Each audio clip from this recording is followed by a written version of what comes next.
Merhaba arkadaşlar, kanalıma hoş geldiniz. Bugün orkidelerle ilgili kısa bir video hazırlıyorum sizler için. Orkidenin dalının ne zaman kesilmesi, nerede kesilmesiyle ilgili çok soru alıyorum.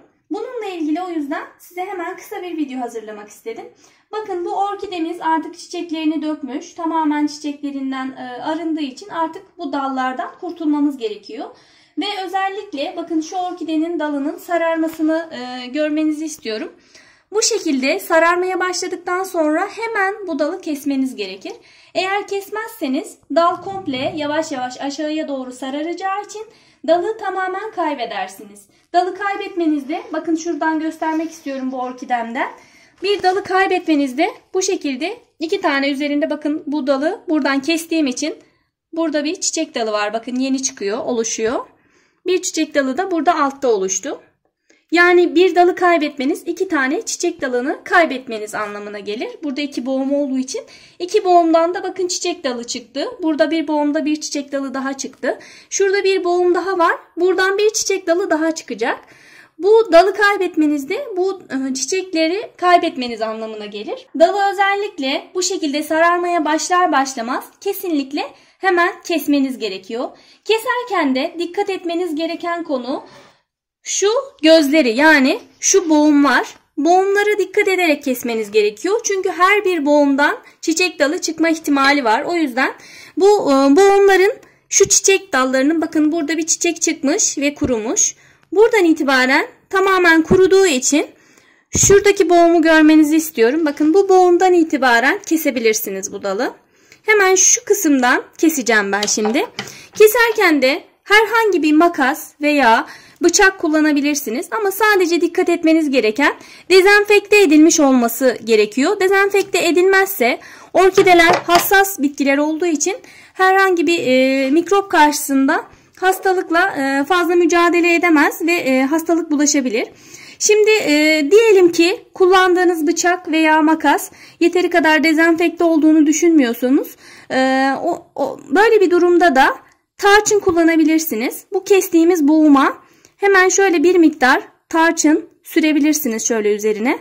Çünkü bu tarçın bu orkidenin mikrop kapmasına mani oluyor ve mikrop kapmadığı için de buradan itibaren aşağıya doğru sararma ve kuruma devam etmiyor. Bu şekilde bir miktar tarçın sürebilirsiniz.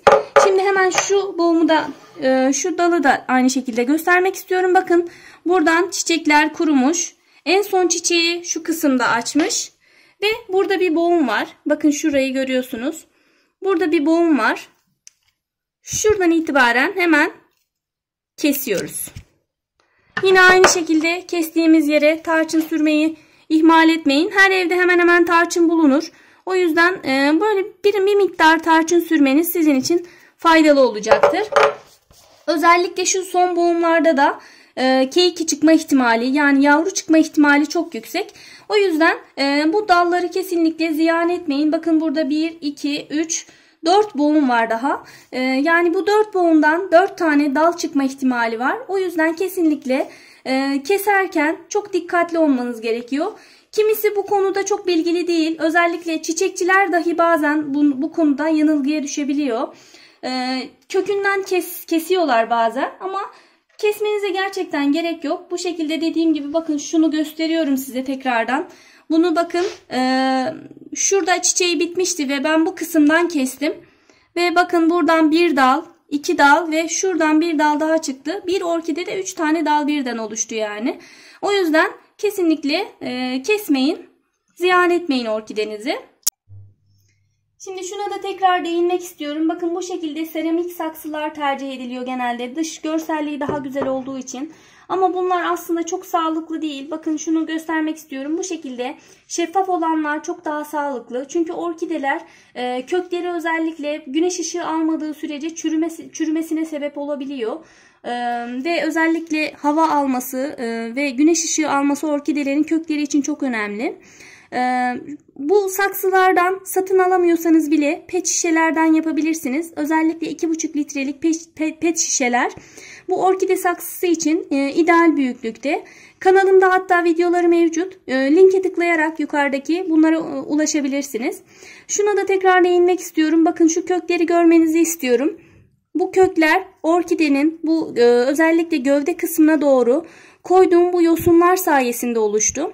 O yüzden orkidenin gövdesine yakın bir şekilde yosun koymanız orkideniz için çok sağlıklı olacaktır. Hatta bu bizim ülkemizde çok bilinmiyor ama yabancı ülkelerde özellikle sadece yosunla bile orkideleri geliştirenler, yetiştirenler çok sayıda var.